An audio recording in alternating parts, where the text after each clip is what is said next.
오늘 저희들 함께 보실 하나님 말씀은 레위기 18장 1절에서 5절입니다. 레위기 18장 1절에서 5절 제가 봉독해 읽겠습니다.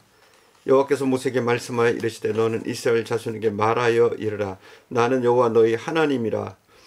너희는 너희가 거주하던 애굽 땅의 풍속을 따르지 말며 내가 너희를 인도할 가나안 땅의 풍속도 규례도 행하지 말고 너희는 내 법도를 따르며 내 규례를 지켜 그대로 행하라. 나는 너희 하나님 여호와니라. 너희는 내 규례와 법도를 지키라. 사람이 이를 행하면 그로 말미암아 살리라. 나는 여호와이니라.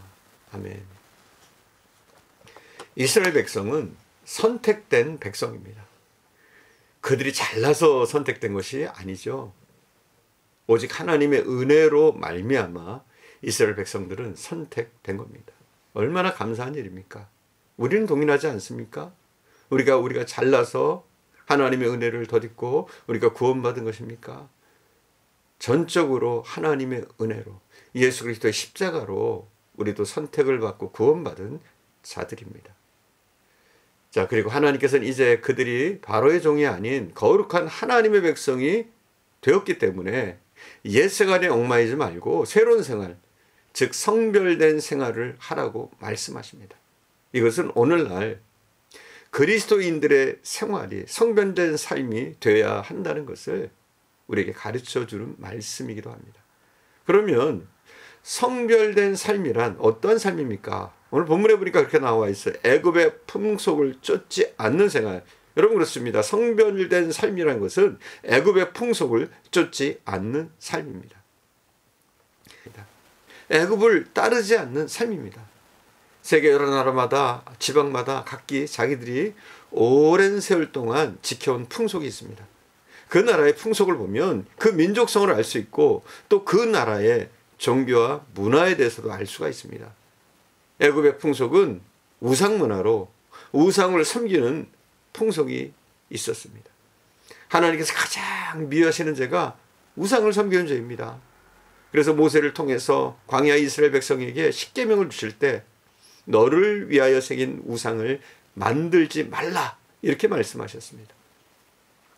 우상 문화와 풍속은 비록 그것이 아무리 거대하고 화려하게 꾸며졌다고 할지라도 그것은 저질 문화요 나쁜 풍속일 뿐만 아니라 하나님이 가증히 여기시는 싫어하시는 행위입니다. 요즘 한국 TV에 우상과 미신에 대한 내용이 자주 나옵니다. 그러다 보니까 우상과 미신이 급속도로 문화의 탈을 쓰고 팽창하고 있습니다. 각 지방마다 문화제라는 이름을 붙여서 축제를 하는데 그 축제를 보면 무당이 나와서 춤을 추고 귀신에게 제사 드리는 이런 광경을 자주 봅니다. 우리 기독교인들은 이런 잘못된 풍속을 이제는 시정해 나가야 할 때라고 봅니다. 하나님께서 기뻐하시지 않는 미신 문화, 음주 문화, 청소년을 타락시키고 사단을 찬양하는 잘못된 문화를 멀리할 뿐만 아니라 우린 배격해야 합니다. 이스라엘 백성들이 들어갈 가나안 땅에도 우상의 문화와 풍속에 젖은 백성들이 살고 있었습니다.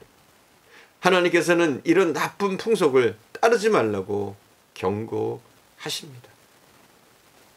자, 성결된 삶이란 뭡니까? 애굽의 풍속을 따르지 않는 삶이라고 말씀드렸어요. 두 번째로 살펴볼 것은 하나님의 법도를 지키는 것. 이게 성결된 삶이라는 거예요. 하나님의 법도를 지키는 것. 이스라엘 백성이 애굽에 있을 때는 바로의 종이었습니다. 바로의 명령대로 농사를 짓는 일과 벽돌 만드는 일 등 중한 노동을 강요당해도 하지 않으면 안 되었습니다. 그러나 이제는 바로의 종에서 해방되었어요. 그리고 거룩한 하나님의 백성이 되었습니다. 그러니 이제는 하나님의 법도와 명령에 순종해서 사는 것이 원칙입니다. 그래야 인간다운 삶, 즉 성별된 삶을 살 수가 있는 겁니다. 디모데후서 3장 16절에서 17절에 보니까 모든 성경은 하나님의 감동으로 된 것으로 교훈과 책망과 바르게 함과 의로 교육하기에 유익하니 이는 하나님의 사람으로 온전케 하며 모든 선한 일을 행하게 온전케 하려 함이라. 이렇게 말씀하고 있습니다. 최초의 사람 아담과 이브가 선악과를 따먹지 말라는 하나님의 말씀을 거역함으로 인해 그들은 무서운 죄인이 되어 에덴 동산에서 쫓겨나는 비극을 맛봤습니다. 그러므로 우리는 하나님의 말씀에 순종하고 그 말씀을 따라서 사는 생활을 해야 합니다.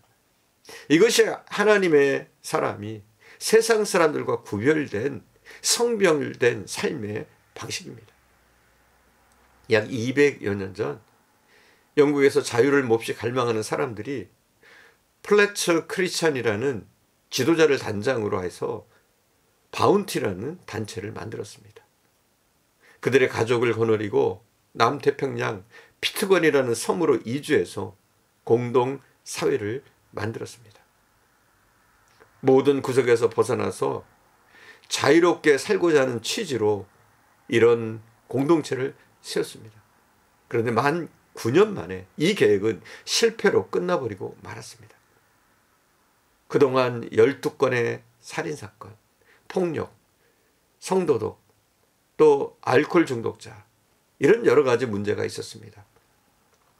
그 중에서도 특별히 한 건의 자살 사건도 있었는데 그가 바로 지도자 플래처 크리스천이 자살한 것이었습니다. 그 집단의 지도자 중에 하나인 존 아담스라는 이분이 영국으로 돌아갈 준비를 하던 중에 창고에서 성경을 발견했습니다. 9년간 읽지 않아서 먼지가 쌓이는 성경이었습니다. 그는 2달에 한 번 오는 배를 기다리는 동안 성경을 읽다가 자기의 죄를 회개하고 주님을 다시 만났습니다. 그는 영국으로 돌아가지 않고 피트건 섬의 전도자가 되어졌습니다.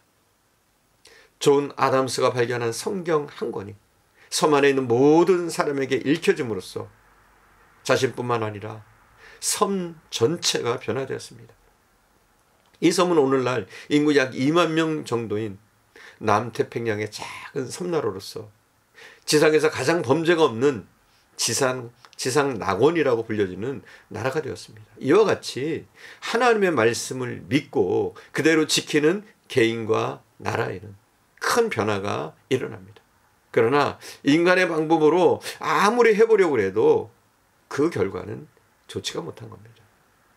우리는 하나님의 뜻, 하나님의 말씀을 따르려고 힘써야 합니다. 바로 이 성결이라는 것은 하나님의 법도를 지켜나가는 것인 줄 믿습니다. 또 세 번째 성결은 무엇이냐? 여호와를 기억하는 것입니다. 레위기 18장 2절에 보니까 나는 너희 하나님 여호와이니라 이렇게 말씀하고 있어요. 오늘 본문 2절에 보니까 이게 얼마나 감격적인 말씀입니까? 430년이나 노예생활을 하던 백성을 어린 양의 피로 해방시켜줄 뿐만 아니라 하나님께서 친히 그들을 향해서 나는 너희 하나님 여호와이니라 이렇게 말씀하신 겁니다. 그들은 아무 힘도 없고 지혜도 없을 뿐만 아니라 볼품이 없으며 천대와 멸시 속에 살아온 백성입니다. 세상의 눈으로 볼 때 3등 국민입니다. 아무짝에 쓸모없습니다. 이런 좀 모자란 백성에게 친히 하나님께서 그들의 하나님이 되어주시겠다는 겁니다. 무조건적이며 절대적인 하나님의 사랑입니다. 하나님의 이런 놀라운 사랑을 깨닫는다면 하나님의 품에서 즉 그의 법도에서 벗어날 수 없는 것입니다. 하나님은 죄인된 우리를 구원하시기 위해서 독생자 예수를 보내주셨습니다. 그리고 우리를 친히 그의 아들로 삼아주셨습니다. 이 얼마나 놀라운 하나님의 사랑입니까? 우리는 죄 많은 세상 가운데서 특별히 선택받은 하나님의 백성입니다. 그리고 하나님의 백성 된 것을 큰 영광으로 생각하고 우리는 세상과 구별된 성결한 삶을 살도록 노력해야 합니다. 그리고 주야로 특별히 하나님의 말씀을 묵상하는 가운데 하나님과의 깊은 사귐을 가져야 할 줄 믿습니다. 기도하겠습니다. 끊임없이 우리를 파고드는 우상의 문화를 저희들이 배격하게 하시고 우리 속에나 우리 가정에 하나님의 우리가 섬기는 우상이 없도록 도와주시길 원합니다. 우리 가운데 모든 우상이 제거되게 하시고 우리는 하나님의 풍속에 따라 살아가게 하시기를 간절히 원합니다. 무엇보다도 우리가 주의 말씀을 따르는 자들이 되어지게 하시고 그것이 때로는 우리에게 불리할지라도 말씀을 우리가 굳건히 지켜나가게 하시고 오직 하나님 한 분만을 섬기는, 하나님만을 경외하는 하나님의 온전한 백성들이 되어지게 하시기를 원합니다. 우리가 주님을 따라 걸어나갈 때 우리의 삶 가운데 하나님의 은혜가 미치게 하시고 또한 놀라운 기적들과 하나님의 백성다운 삶으로 우리가 더욱더 복된 삶을 살아갈 수 있도록 인도하시기를 원합니다. 오늘도 함께 하실 것을 믿사옵고 우리 구주 예수님의 이름으로 기도드립니다. 아멘.